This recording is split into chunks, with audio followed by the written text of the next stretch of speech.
खुदावंद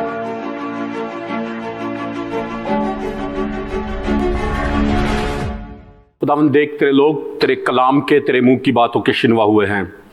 तो अब आप, मैं तेरी मिन्नत करता हूं कि इस वक्त में तू हमसे बोल, हमसे कलाम कर और अपनी पाक मर्जी को तू हम पे जाहिर कर, ताकि हम तेरी पाक आवाज़ को सुने, समझे, जाने पहचाने और उसके मुताबिक अपनी ज़िंदगी बसर करें।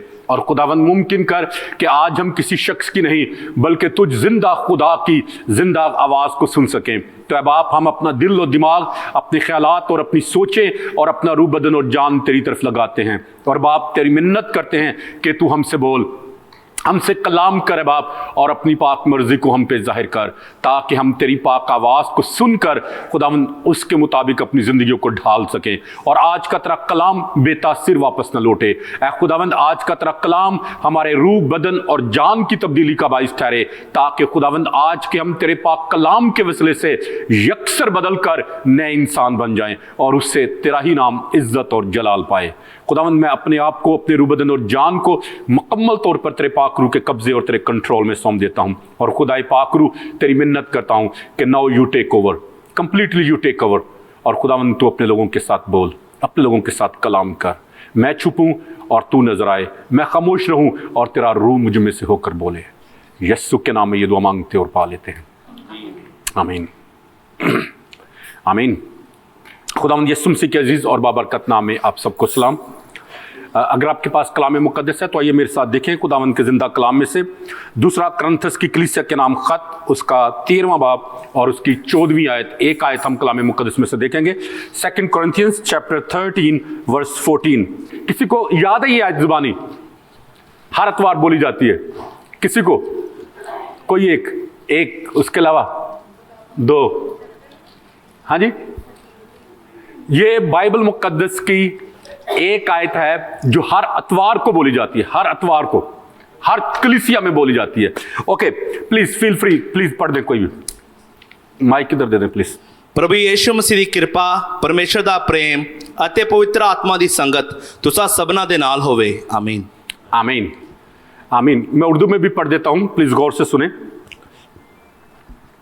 खुदावंद यीशु मसीह का फजल और खुदा की मोहब्बत और रूहुल कुद्स की शराकत तुम सबके साथ होती रहे, आमीन आमीन। आज थोड़ी देर के लिए जो बात कलाम मुक़द्दस में से मैं आपके साथ बांटना चाहता हूं वो है the fellowship with the Holy Spirit, रूहुल कुद्स के साथ रफाकत और शराकत। ये हर अतवार को हम ये बेनेडिक्शन सुनते हैं, ये कलमात बरक़ात जो है हर अतवार को हम लोग सुनते हैं, लेकिन बहुत कम हम इसको अंडरस्टैंड करते हैं कि what is actually the fellowship with Holi spirit, कि हकीकत में रूहुल कुद्स के साथ हमारी जो रफाकत और शराकत है वो है क्या चीज। ओके, इससे पहले कि मैं इसके बारे में, रूहुल कुद्स के साथ हमारी जो रफाकत और शराकत है उसके बारे में मैं शेयर करूं, आप सब जानते हैं कि यूके में बहुत सारे चर्चेज जो हैं वो सेल आउट हो रहे हैं। हाँ, पता है ना सबको। तकरीबन, मैं कल पढ़ रहा था तो तकरीबन अब तक जो हैं वो मोर देन 8,000 चर्चेज जो हैं वो बिक चुके हैं। 8,000 churches, 8,000 it's a big number. और कई तो ऐसे मुल्क हैं जिसमें 800 चर्चेज भी नहीं है, लेकिन यहां पर 8,000 से ज्यादा चर्चेज जो हैं वो बिक चुके हैं। कोई शेयर करना चाहेगा क्यों, क्या वजह है? क्यों? वैसे ही पैसों की जरूरत है जी।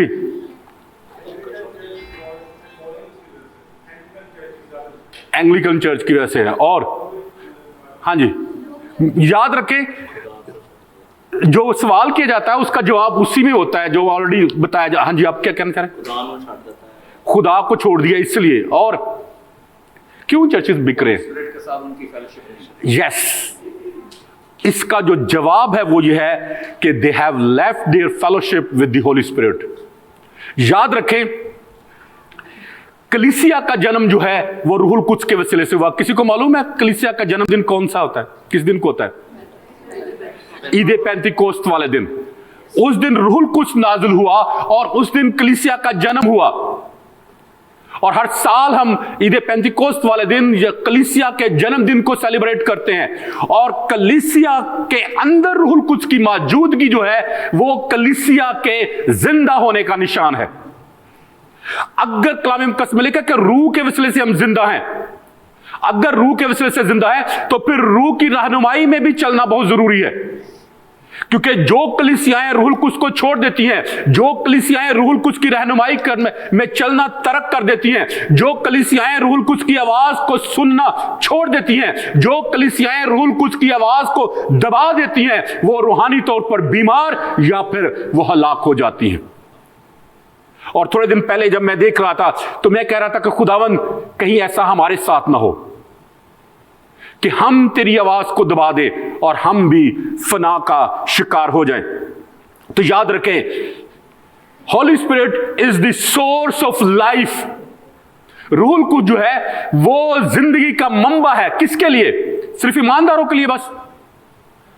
No, not only for believers but even for church as well. रूहुल कुद्स जो है वो जिंदगी का मंबा कलीसिया के लिए है, क्योंकि कलीसिया का जन्म रूहुल कुद्स के वसीले से हुआ है। और अगर रूहुल कुद्स कलीसिया में नहीं है तो फिर महज, मैं अक्सर कहता हूं कि हमारी इबादत में अगर रूहुल कुद्स मौजूद नहीं है तो फिर हमारा गाना बजाना और हमारा इकट्ठा होना महज एक तमाशा है, बस, इससे बढ़कर और कोई नहीं। क्योंकि रूहुल कुद्स ही है जो मैं दुनिया की तमाम कौमों से निराला ठहराता है। रूहुल कुद्स ही है जो मैं दुनिया की तमाम कौमों से ज्यादा मुमताज ठहराता है। और अगर रूहुल कुद्स ही हमारे अंदर नहीं है तो फिर हम में और गैर कौमों में कोई फर्क नहीं है। हम में और गैर कौमों में फर्क यह है कि खुदा ने हमें नूर बनाया है, और नूर इसलिए बनाया है ताकि रूहुल कुद्स के वसीले से वो जिंदगी का मजा जो है, जो टेस्ट है, वो हमारी जिंदगियों में बना रहे। और खुदा ने हमें दुनिया का नमक इसलिए बनाया है, और सॉरी, दुनिया का नूर इसलिए बनाया है, लाइट इसलिए बनाया है ताकि वो रोशनी जो है, जो खुदावंद यीशु मसीह के पाक रूह के वसीले से हमारे अंदर जली है, रोशन हुई है, वो रोशनी कायम रहे। अगर नमक का मजा जाता रहे तो कलाम मुकद्दस में लिखा कि उसको पांव के नीचे रोंदने के लिए बाहर गलियों में फेंक दिया जाता है। और इसी तरह अगर हम नूर हैं और हमारे अंदर से नूर मिट जाए, खत्म हो जाए, तो फिर महज तारीकी ही तारीकी है। और अगर तारीकी ही तारीकी सब कुछ हो तो फिर नूर कहां होगा? कहीं भी नहीं। तो मेरे अजीजों, खुदा चाहता है कि हमारी रूहुल कुद्स के साथ फेलोशिप हो, रफाकत हो, ताकि हम उसमें आगे बढ़े, तरक्की करें। क्योंकि जब तक हम रूहुल कुद्स के साथ रफाकत में आगे नहीं बढ़ते, हम कभी भी ईमान में नहीं बढ़ सकते, हम कभी भी खुदावंद में मजबूत नहीं हो सकते, हम कभी भी इब्लीस के ऊपर और उसकी चालाकियों के ऊपर गालिब नहीं आ सकते। That's why we need the fellowship with the Holy Spirit. लेकिन बहुत दफा हम इस बेनेडिक्शन को, इस कलाम को कि खुदावंद यीशु मसीह का फजल और खुदा की मोहब्बत और रूहुल कुद्स की रफाकत और शराकत हमारे साथ रहे, इसको हम बहुत दफा सिर्फ सरसरी सा लेते हैं, बस सुन के तो नजरअंदाज कर देते हैं। तो याद रखें मेरे अजीजों, इसके बहुत डीप मायने हैं। पहली बात जो आज मैं आपके साथ शेयर करना चाहता हूं वह है कि व्हाट इज फेलोशिप एक्चुअली, कि रफाकत हकीकत में है क्या चीज। रफाकत के लिए ग्रीक वर्ड जो इस्तेमाल हुआ है वो है कोइनोनिया। कोइनोनिया, और कोइनोनिया जो लफ्ज है वो खास शादी के लिए भी इस्तेमाल होता है। और जब दो लोग शादी के रिश्ते में मुंसलिक होते हैं तो वो जिंदगी का कोइनोनिया करते हैं, यानी वो एक दूसरे के साथ जिंदगी बसर करने का अहद करते हैं और एक दूसरे को अपनी जिंदगी में शामिल करते हैं, सिर्फ अपनी चीजों में शामिल नहीं करते। हेलो, सिर्फ चीजों में शामिल करते हैं या ओवरऑल अपनी पूरी जिंदगी में शामिल कर लेते हैं जब किसी से शादी करते हैं? एवरीथिंग में, हर एक चीज में। तो रोजमर्रा जिंदगी में कोइनोनिया के 3 मायने हैं। कोइनोनिया के जो रफाकत है, जो फेलोशिप है, पहला है अमल में शरीक करना, अमल में शराकत, कामों में दावत देना कि जो भी काम किया जाए मिलकर किया जाए। यह नहीं कि एक बंदा इधर को जा रहा हो, दूसरा इधर को जा रहा हो, एक ये काम कर रहा हो और दूसरा वो उधर, दूसरा कोई कर रहा हो। अगर ऐसा होगा तो फिर ये कोइनोनिया नहीं होगा जो खुदा चाहता है। दूसरी चीज है चीजों में शामिल करना। Whatever belongs to you, उसको अपने साथी के साथ, जिसके साथ आपने शादी की है, उसके अंदर शिरकत करना, ये कोइनोनिया है।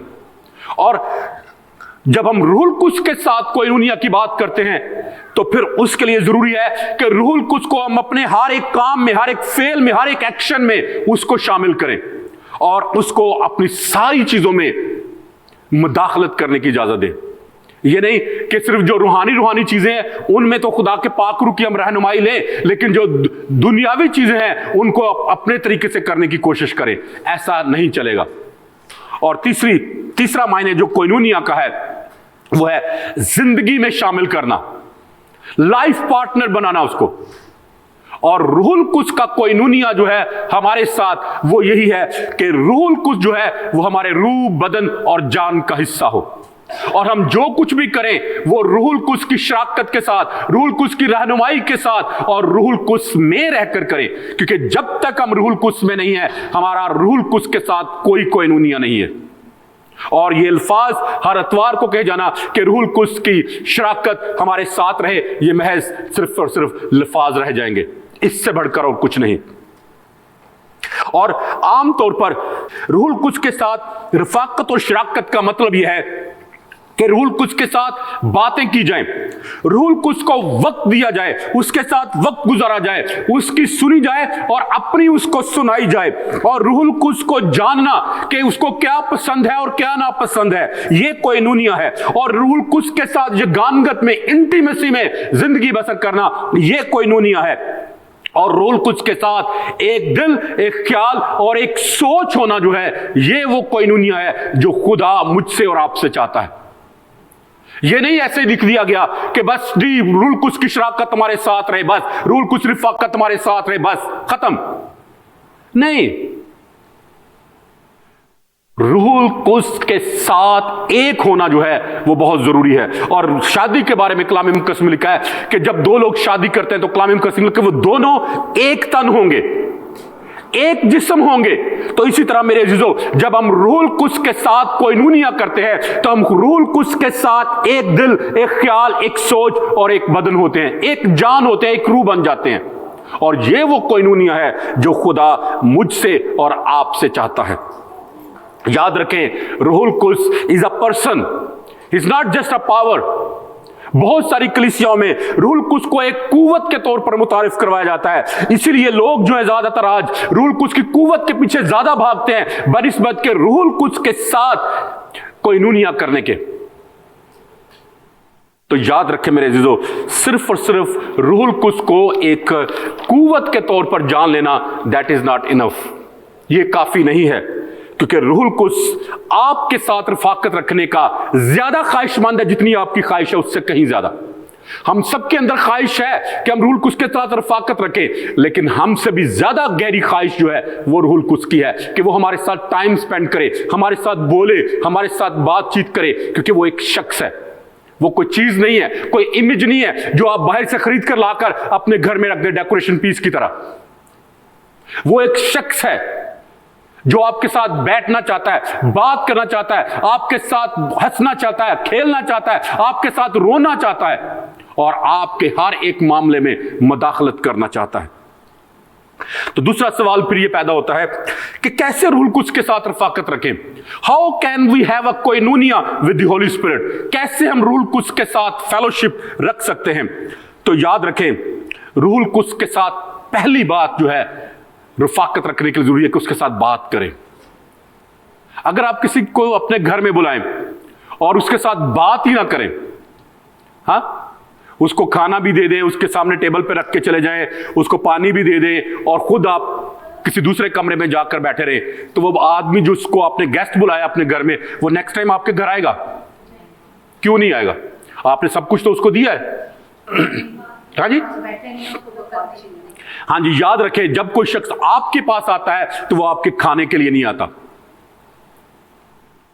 वो आपके घर में आपके साथ रफाकत रखने के लिए आता है, आपके साथ टाइम स्पेंड करने के लिए आता है। तो यही हाल मेरे अजीजों रूहुल कुद्स का भी है। जब हम रूहुल कुद्स को अपनी जिंदगी में आने की दावत देते हैं तो ये नहीं कि हम रूहुल कुद्स को अपने दिलों में सिर्फ दूसरों को दिखाने के लिए बताएं, और जी मैं गैर जुबानें बोलता हूं, मैं बड़ा रूह में मगन हूं, मैं बड़ा रूह में सरगर्म हूं। No, that is not enough. सिर्फ रूहुल कुद्स का हमारी जिंदगी में आ जाना ये काफी नहीं है। और आप सब ने बेनिहिन की किताब शायद किसी ने पढ़ी हो, गुड मॉर्निंग होली स्पिरिट।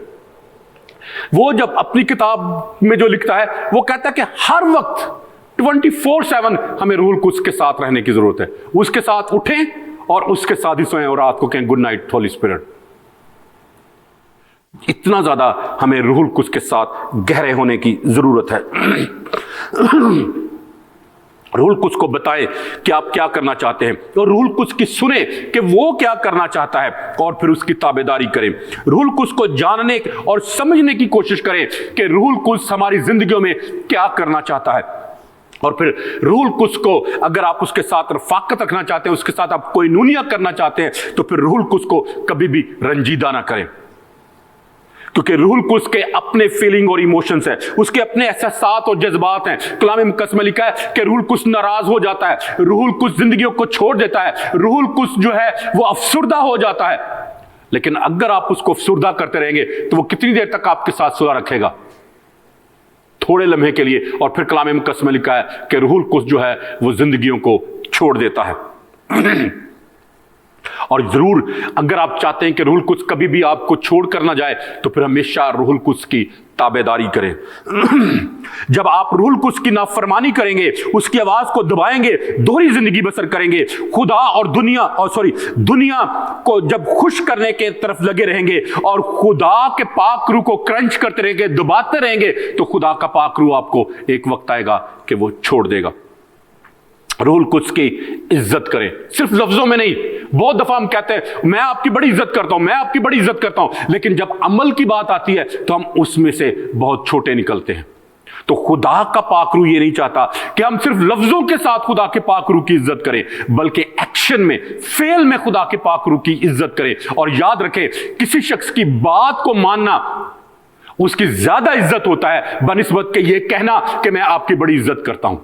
अगर हम खुदा के पाक रूह को कहते हैं कि खुदाए पाक रूह मैं आपकी बड़ी इज्जत करता हूं, लेकिन खुदा का पाक रूह जो हमें कह रहा है, हमारी कान छांट कर रहा है, जब हमारी तरबियत कर रहा है, अगर हम उसको कबूल ही नहीं करते, तो याद रखें वो इज्जत जो है वो बेमायनी है। खुदा का पाक रूह चाहता है कि हम अपने सारे दिल, अपनी सारी जान और अपनी सारी ताकत से उसकी ताबेदारी और उसकी फर्माबरदारी करें। और फिर कैसे हम रूहुल कुद्स के साथ कोई नूनिया कर सकते हैं, वो है कि रूहुल कुद्स के ऊपर भरोसा रखें, उसके ऊपर ट्रस्ट करें, 100% ट्रस्ट करें कि वो कभी भी हमारी जिंदगी में कुछ बुरा नहीं होने देगा, और ना वो खुद कुछ हमारी जिंदगी में बुरा करेगा, और ना वो कुछ खुद बुरा हमारी जिंदगी में लेकर आएगा। क्योंकि खुदा के कलाम मुकद्दस में खुदा भला है, खुदा का पाक रूह भला है, खुदावंद यीशु मसीह भला है और वो भलाई करना जानता है। और फिर कैसे हम रूहुल कुद्स के साथ कोई नूनिया रख सकते हैं, वो है कि अपने सारे मंसूबे और सारे इरादे जो हैं वो रूहुल कुद्स के साथ शेयर करें।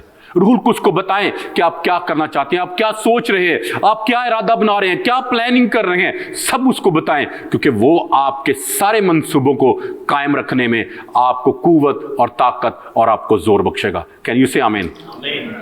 फिर अगला सवाल है, What are the benefits for having a koinonia with the Holy Spirit? रूहुल कुद्स के साथ वक्त गुजारने के, रफाकत रखने का हमें क्या फायदा होगा? हाँ, अगर हम उसी को खुश करते रहेंगे तो उसके इवज हमें क्या मिलेगा? हमें भी तो कुछ मिलना चाहिए या नहीं? या सिर्फ दूसरों को खुश करने में लगे रहेंगे? तो याद रखें मेरे अज़ीज़ों, जब आप रूहुल कुद्स के साथ रफाकत में जिंदगी गुजारेंगे तो आप खुदा की कुव्वत में और खुदा के पाक रूह के जोर में जिंदगी बसर करेंगे। क्योंकि कलाम मुकद्दस में लिखा है, लूका की मार्फत लिखी गई खुदावंद यीशु मसीह की इंजील उसके 4 बाब की 14वीं आयत में, लूक चैप्टर 4 वर्स 14 में लिखा है कि जब यीशु मसीह बियाबान से लौटा तो वो कुव्वत से भरा हुआ लौटा। यीशु मसीह ने बियाबान में क्या किया था? हाँ, वो ढोल बजा के एंजॉय कर रहा था? क्या कर रहा था? कैसे फेलोशिप कर रहा था? सिर्फ दुआ ही बस? कलाम मुकद्दस में कि उसने दुआ और रोजे में 40 दिन और 40 रात खुदावंद के साथ गुजारे। तो याद रखें मेरे अज़ीज़ों, खुदा के रफाकत में रहने का बेहतरीन तरीका जो है वो दुआ और रोजे में ठहर जाना है। और दुआ और रोजे का मतलब ये नहीं कि आप रोजा रखे तो काम पे चले जाएं, रोजा रखे तो फिल्म देखने के लिए चले जाएं, सिनेमा चले जाएं, शॉपिंग करने के लिए चले जाएं। No, that is not fasting. हकीकी फास्टिंग ये है कि आप उस दिन को सिर्फ और सिर्फ खुदा के लिए अलग करें, खुदा के लिए वक्फ करें। और आप अक्सर ऐसा करते हैं, जब आपके घर में कोई मेहमान आता है तो आप काम से छुट्टी कर लेते हैं। ऐसा करते हैं या नहीं? कहते कि आज का दिन ये मेहमानों के नाम में। तो जब आप रोजा रखते हैं तो हकीकत में आप अपने आप को दुनिया से कट ऑफ करके तो अपना वक्त जो है वो खुदा के लिए मखसूस करते हैं कि ये वक्त जो है आप सिर्फ और सिर्फ खुदावंद के साथ गुजारेंगे। और यीशु मसीह ने बियाबान में यही किया था। वो दुनिया से कट ऑफ होकर एक जगह पर बियाबान में तन्हाई में अलग-अलहदगी में चला गया ताकि वहां पर सिर्फ और सिर्फ वो हो और रूहुल कुद्स हो उसके साथ और खुदा बाप हो, बस और कुछ नहीं। तो मेरे अजीजों, जब ऐसा हम भी करेंगे तो फिर जैसे यीशु मसीह बियाबान से रूहुल कुद्स की कुव्वत से मामूर होकर लौटा, ऐसे फिर हम भी खुदा के पाक रूह की कुव्वत से मामूर जिंदगी बसर करेंगे। कैन यू से आमीन?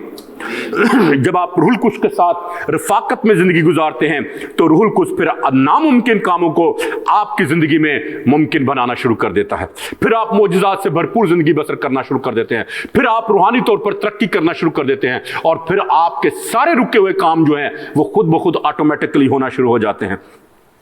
जब आप रूहुल कुद्स के साथ रफाकत में जिंदगी गुजारते हैं तो फिर आप खुदा की हजूरी के प्रेजेंस कैरियर बन जाते हैं और फिर जहां कहीं आप जाते हैं खुदा का रूह आपके साथ साथ रहता है। और फिर आप खुदा के साथ साथ नहीं चलते बल्कि खुदा खुद आपके साथ साथ चलता है और आपके साथ साथ रहकर वो अपनी कुव्वत और अपनी कुदरत को जाहिर करता है। और आप सब जानते हैं कि पतरस जो है वो खुदा की हजूरी में रहता था और जब वो खुदा की हजूरी में रहता था तो लोग उसके साये के वसीले से ही ठीक हो जाते थे। वो किसी के लिए दुआ नहीं करता था, किसी के ऊपर हाथ भी नहीं रखता था। गलियों में कलाम मुकद्दस में लोग अपने बीमारों को गलियों में डाल देते थे और वो जाते जाते जहां जहां उसके साया पड़ता जिनके ऊपर वो ठीक हो जाते थे। और कभी देखा कि साया क्यों आता है? साया कैसे बनता है? हाँ जी, रोशनी से। कैसे रोशनी से?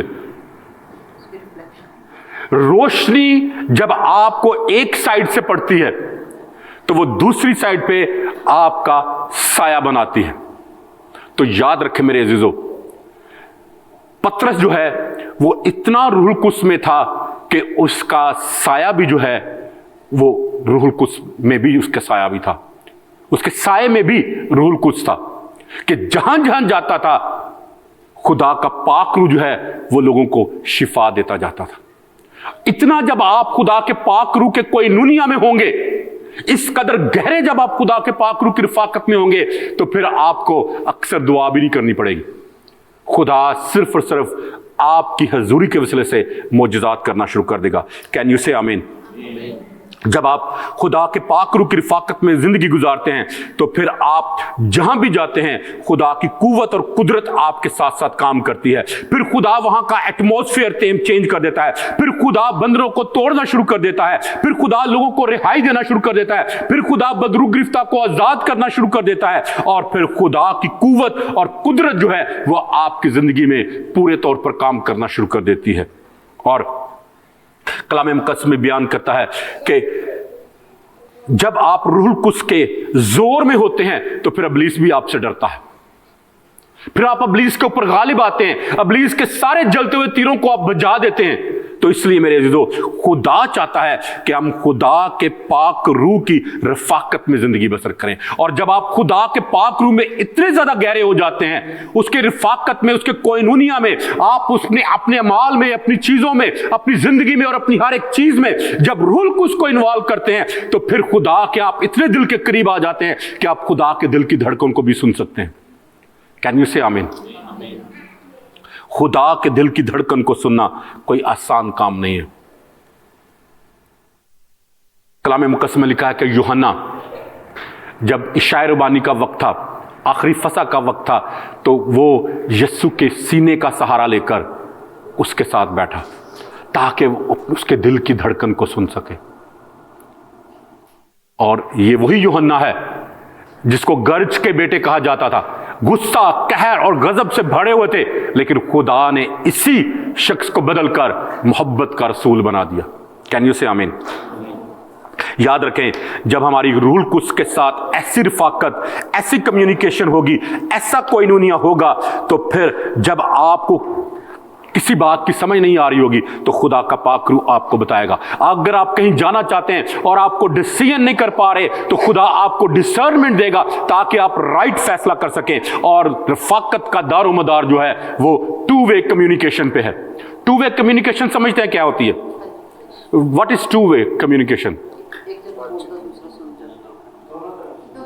दोनों तरफ से होती है। तो दोनों इकट्ठे बोलते हैं, क्या होता है? हाँ जी, वन बाय वन। एक सुनता है, दूसरा बोलता है, दूसरा बोलता है, तो पहला सुनता है। जी हाँ, टू वे कम्युनिकेशन में एक बंदे का खामोश होना जरूरी है। अगर दोनों ही बोलते जाएंगे तो वो फिर लड़ाई होगी। लड़ाई समझते हैं? आर्गुमेंट्स। बेहतरीन कम्युनिकेशन में ये होता है कि एक शख्स अगर बोल रहा है तो दूसरा सुने, अगर दूसरा बोल रहा है तो पहला सुने। तो ये वो कोई नूनिया है जो खुदा मुझ में और आप में देखना चाहता है। और जितने ज्यादा आप खुदा के पाक रूह की रिफाकत में गहरे होंगे उतने ही ज्यादा आप खुदा की आवाज को क्लियरली सुनने के काबिल होंगे। और दाऊद के बारे में लिखा है, साम 62 वर्स 11 में लिखा है कि खुदा ने एक बार फरमाया और मैंने 2 बार सुना। इतना वो खुदा के पाक रूह की रिफाकत में मसरूर था वो कि वो कहता कि खुदा ने एक बार फरमाया और मैंने 2 बार सुना। और अलीशा जो है, आप इसको पढ़कर देख सकते हैं इलाइशा के बारे में, 2 किंग्स चैप्टर 4 वर्स 27 में, कि जब वो शोनीमी औरत जिसके दुआ करने के वजह से खुदा ने उसको बेटा दिया था, जब वो मर गया और वो औरत जब अलीशा के पास आई और उसने आकर उसके पैरों को पकड़ लिया और रोना शुरू कर दिया, तो उसके डिसाइपल उससे कहा, हटाने की कोशिश की, लेकिन अलीशा ने उसे कहा कि नहीं नहीं, इसको रहने दे, क्योंकि खुदा ने इसके गम को, इसके दुख को मुझसे छुपाया है। खुदा ने मुझे ये नहीं बताया। खुदा हर चीज उसे बताता था, लेकिन खुदा ने शोनीमी औरत के बेटे की मौत के बारे में खुदा ने अलीशा को नहीं बताया। तो मेरे अज़ीज़ों, खुदा मुझसे और आपसे भी ये चाहता है कि खुदा कुछ भी करने से पहले वो हमारे साथ, आपके साथ शेयर करे, क्योंकि हबक्कूक नबी के सहीफे में लिखा है कि खुदा उस वक्त तक दुनिया में कुछ नहीं करता जब तक कि पहले अपने रास्तबाज बंदों और बंदियों के ऊपर जाहिर ना कर ले। खुदा आपके साथ अपने दिल का हाल बयान करना चाहता है। कलाम मुकद्दस में लिखा है कि खुदा ने जब आदम और हवा को बाग़ अदन में रखा तो वो हर रोज बिला नागा आदम और हवा के साथ रफाकत रखने के लिए आता था, उसके साथ बातचीत करने के लिए आता था। तो याद रखें, खुदा कल और आज बल्कि अब तक यकसा है। आज भी खुदा के दिल की ख्वाहिश है, आज भी उसके मन की मर्जी यह है कि वो आपके साथ बैठे, आपके साथ बातचीत करे और अपने दिल का हाल आपके साथ बयान करे। लेकिन हमारा क्या होता है? हम एक लंबी सी शॉपिंग लिस्ट लेके आते हैं, खुदा कहते हैं खुदा ये भी कर दे, ये भी कर दे, ये भी कर दे, ये भी कर दे, ये भी कर दे, और फिर बाद में तो ये छुट्टी है, तू घर चले जाना। जब उसके बोलने का मौका आता है तो हम उठ के चले जाते हैं। ऐसे ही होती ना हमारी दुआ। हम खुदा को मौका ही नहीं देते, खामोशी के साथ उसके सामने बैठते ही नहीं कि खुदा भी कोई बात कर सके, खुदा भी हमसे कुछ कह सके। तो याद रखें, जब आप खुदा को मौका देंगे तो खुदा डेफिनेटली आपके साथ बोलेगा। और फिर एलिया के बारे में लिखा है, आप इसको 2 किंग्स चैप्टर 4 वर्स 27 में पढ़कर देख सकते हैं कि खुदा ने एलिया को कहा कि मैं तुझे आसमान पर उठा लेने को हूं। तो एलिया ने इस चीज का यकीन किया और वो जगह जगह जाकर बताने लगा कि खुदा मुझे आसमान पर उठा लेने को है। तो वहां जहां जहां भी गया वहां पर लोगों ने अलीशा को बताया कि क्या तुझे पता है कि खुदावन तेरे आका को उठा लेने को है? उसने कहा हाँ मुझे पता, तुम लोग चुप रहो, मुझे पता, तुम लोग चुप रहो। उन दोनों ने खुदा की आवाज का यकीन किया। और एलिया के बारे में कलाम मुकद्दस में लिखा है कि खुदा ने उसका कहा कि आप इसको पढ़कर देख सकते हैं 1 किंग्स चैप्टर 17 वर्स 2 to 5 में, कि खुदा ने उसे कहा कि क्रीत के नाले को चले जा और मैंने कौवों को हुक्म दे दिया ताकि वो तेरी परवरिश करे। It was a difficult thing कि कौवों की बात का यकीन करके तो वो चला गया क्रीत के नाले को। उसने कहा कि खुदा ने कहा है कि मैं कौवों को हुक्म दिया कि वो तेरी वहां पर परवरिश करेंगे। कौवे तो हाथ से छीन के ले जाने वाले परिंदे हैं, वो देने वाले नहीं है, वो लेने वाले हैं। लेकिन इसने यकीन कर लिया कि अगर खुदा ने कहा है तो खुदा ऐसा करेगा भी, क्योंकि वो खुदा के साथ बेहतरीन कोयनूनिया में जिंदगी गुजार रहा था। और फिर खुदा ने उससे कहा एलिया को कि तू सारपत को चला जा और वहां पर मैंने एक बेवा को कह दिया और वो तेरी देखभाल कर लेगी। तो वो कहता होगा, लो जी पहले मैनू कमियां दे सहारे छड्डिया सी, हुण मैनू एक बेवा दे पल्ले पाण दिया। हाँ, बेवा अपना कुछ कर सकना होना देखो पूरा, तो मेरा उन्हें की पूरा करने की जरूरत। लेकिन कलाम मुकद्दस में लिखा है कि ही बिलीव्ड इट, उसने इसका यकीन किया और वो बेवा के पास गया और फिर अखीब को जाके कहा कि जी आसमान बंद रहेगा 3 साल, कोई बारिश नहीं होनी, जाना इस पर। और ऐसा ही हुआ। वो कह सकता था कि मैं नहीं कह सकता खुदा की बारिश नहीं होगी, अगर मैंने कह दिया और बाद में बारिश होगी तो फिर क्या बनेगा? हाँ, फिर तो मुझे सारे झूठा नबी कहेंगे। लेकिन कलाम मुकद्दस में लिखा है कि उसने यकीन किया, उसने खुदा की बात का भरोसा किया और उसने कलाम मुकद्दस में लिखा कि खुदा की किसी भी बात को मट्टी में मिलने ना दिया। तो याद रखें मेरे अजीजों, जब आप भी खुदा के साथ बेहतरीन कोइनूनिया में होंगे तो फिर खुदा की रफाकत में जब आप होंगे तो खुदा अपने इरादे, अपनी मर्जी आपके ऊपर जाहिर करेगा और खुदा के पाक रूह के फ्लो में फिर आप जिंदगी बसर करेंगे। आप अब्राहम के बारे में जानते हैं, कलाम मुकद्दस में लिखा है कि खुदा ने कहा, अब्राहम ने कहा कि मैंने खुदा से बात करने की जरूरत की। जब खुदा सदूम और अमूरा को हलाक करने को था तो खुदा ने उसने कहा कि अगर वहां पर 50 रास्तबाज हुए तो क्या तू उन 50 रास्तबाजों को भी सारे गुनहगारों के साथ हलाक कर देगा? खुदा ने कहा कि नहीं, अगर 50 होंगे तो मैं छोड़ दूंगा।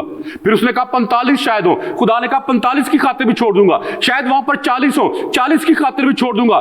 30, 20 और 10 तक बात आई। लेकिन कलाम मुकद्दस में लिखा है कि वो खुदा के साथ बात करने की जुर्रत रखता था और उसने जुर्रत के साथ बात की, लेकिन वहां पर 10 रास्तबाज भी ना मिले। और फिर खुदा ने उसे कहा कि तू अपने बेटे को कुर्बान कर दे, कुर्बान कर दे, जा अपने बेटे को। खुदा ने किसको कहा था कुर्बान करने के लिए? इस्माइल को या आइजक को? इसहाक को। लेकिन उसको करना यह चाहिए था, कहता ठीक है खुदा, मैं इसहाक को रख लेता हूं और इस्माइल को कुर्बान कर देता हूं। कर सकता था या नहीं? लेकिन उसने ऐसा नहीं किया। बहुत से लोग हैं जो यही कहते हैं कि इसहाक को रख लिया और इस्माइल को कुर्बान कर दिया। नो, ऐसा नहीं, क्योंकि कलाम में लिखा है खुदा ने कहा कि इसहाक जो है वो वादे का फर्जंद है और इसहाक ही की खुदा ने कुर्बानी मांगी और वो कुर्बान करने के लिए चला गया। और जब अपने बेटे को बांध बूंद के आग के ऊपर रख दिया, छुरी पकड़ ली, उसका गला काटने ही वाला था कि खुदा ने उसे कहा कि रुक जा, ठहर जा, बच्चे के ऊपर छुरी ना चला। और अगर मैं अक्सर कहता हूं कि हम अगर होते वहां पर, अगर हम खुदा की आवाज को पहचानने वाले ना होते और अब्राहम अगर खुदा की आवाज को पहचानता ना होता तो वो कहता खुदा ने तो मुझे भेजा है कि जाकर अपने बेटे को कुर्बान कर दे। अब ये इब्लीस आ गया है जो मुझे मना कर रहा है, जो मुझे रोक रहा है, मेरे काम में रुकावट बन रहा है। तो याद रखें, वो खुदा की आवाज को सुनने और पहचानने वाला शख्स था, क्योंकि वो खुदा के साथ कोइनूनिया में जिंदगी बसर करता था, खुदा के साथ रफाकत में जिंदगी बसर करता था। वो खुदा की आवाज को जानना और पहचानता था, जानता था और पहचानता भी था। तो मेरे अजीजों, अगर हम भी खुदावन के साथ ऐसे ही कोइनूनिया में, ऐसे ही रफाकत में जिंदगी बसर करेंगे तो फिर हम कभी भी धोखा नहीं खाएंगे, बल्कि खुदा के मोजज़ात से भरपूर जिंदगी बसर करेंगे। फिर शमाउन के बारे में आप जानते हैं, यूहन्ना की मार्फत लिखी गई इंजील दूसरे बाब की 25वीं आयत से लेकर 32वीं आयत तक लिखा है कि शमाउन को खुदा ने कहा था कि जब तक कि तू मसीह के, खुदा के मसीह को देख ना ले, तू मरेगा नहीं। और उसने यीशु को जब हैकल में एक छोटे बच्चे, 8 दिन के बच्चे को जब देखा तो उसने यकीन कर लिया और उसने कहा क्या खुदा तू अब अपने बंदा को सलामती के साथ रुखसत कर, क्योंकि मैंने तेरी निजात को अपनी आंखों से देख लिया। उसने 8 दिन के बच्चे का यकीन कर लिया। क्यों? इसलिए कि वो खुदा के साथ कोइनूनिया में जिंदगी बसर करता था, खुदा के साथ रफाकत में जिंदगी बसर करता था और उसको मालूम था कि खुदा क्या करने को है। तो मेरे अजीजों, जब हम भी खुदा के साथ इस तरह कोइनूनिया में जिंदगी बसर करेंगे तो फिर हम कभी भी धोखा नहीं खाएंगे। फिर खुदा के पाक रूह की कुव्वत और कुदरत जो है वो हमारी जिंदगियों में एक नए तौर से काम करेगी। ओके, एक और सवाल मैं आपसे पूछना चाहता हूं। अक्सर आपने सुना होगा कि कहते हैं कि जब मियां बीवी जो है बहुत ज्यादा अरसे के लिए इकट्ठे रहते हैं तो उनकी शक्ल भी आपस में मिलना शुरू हो जाती है। कभी सुनी है ये बात? हाँ जी, किसी ने नहीं सुनी? सिर्फ एक बंदे ने सुनी है। सुनी है? क्यों सुनी है? क्यों उनकी शक्लें भी आपस में मिलना शुरू हो जाती है? क्या वो बहन भाई बन जाते हैं? हरकतां भी हो जाती ने। हाँ जी, और क्यों? अच्छा, हाँ जी, क्यों, कैसे कैसे आपको पता चलता है कि उनकी शक्लें आपस में मिलना शुरू हो गई हैं, बातें, उनके काम आपस में, हरकतें एक दूसरे के साथ मिलना शुरू हो जाती है? क्यों? ज्यादा असर है। क्योंकि वो बहुत ज्यादा एक दूसरे के साथ इंटीमेसी में रहते हैं, एक दूसरे के साथ कोई नूनिया में रहते हैं, एक दूसरे के साथ रफाकत में रहते हैं। तो मेरे अज़ीज़ों, ऐसे ही खुदा मुझसे और आपसे चाहता है कि हम खुदा के पाक रूह के साथ ऐसे कोई नूनिया में रहें कि हम जब दूसरे लोग देखें तो हम में खुदा नजर आए, हम में रूल कुछ नजर आए, हम में खुदा बाप की उल्फत और चाहत और उसके काम नजर आए। लेकिन अगर खुदा हम में नजर नहीं आता तो फिर मेरे अज़ीज़ों, हमें अपनी तौबा के बारे में दोबारा से सोचना होगा। कैन यू से आमीन? आइए हम तब अपने सरों को झुकाएं और दुआ करें और खुदा से कहें कि खुदा पाक रूह, तू मुझे फजल दे कि मैं तेरे साथ वो जिंदगी का कोई नूनिया रख सकूं, कर सकूं जो तू चाहता है। आइए थोड़ी देर के लिए हम सब अपने कदमों पर खड़े हों और सब दुआ करें और आज खुदा के पाक रूह के साथ बातचीत करें, खुदा के पाक रूह के साथ गुफ्तगू करें और कहें कि ऐ खुदा पाक रूह, मैं तेरे साथ अपनी जिंदगी का बेहतरीन कोई नूनिया चाहता हूं। हालेलुया। आइए थोड़ी देर के लिए सब दुआ करें, खुदा के पाक रूह को पुकारे, खुदा के पाक रूह के जोर को मांगे, खुदा के पाक रूह की कुव्वत और ताकत को मांगे, ताकि आज खुदा के पाक रूह की कुव्वत और कुदरत हमारी जिंदगियों में एक नए तौर से काम करे। Hallelujah, hallelujah.